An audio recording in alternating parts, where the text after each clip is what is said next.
All right, students. So I wanted to show you how to find recordings for the class so that I don't have to send you the link to each recording so that you just realize, hey, I've got access to those recordings. So let me show you how to do that and where to go. So if you go to our web page, why was I typing that in? But anyway, we're already here. You just click on the Blackboard link and you'll log into Blackboard. Um, and once you find your course, of course, we are in sociology.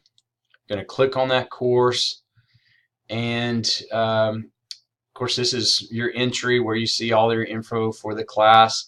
But to find the recordings, you're going to go to the Collaborate link on the left, and then you're going to see our course room. And what you're going to look for is this menu right here to the left, and it'll open up another menu. You can click on the recordings and then you can see all the recordings that are there. Just click on it and it'll play. So I know that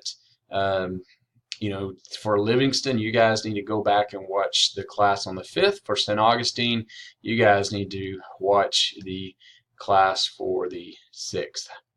So hopefully this helps out, and just make sure you're keeping up to date, and we'll check back next week when we meet.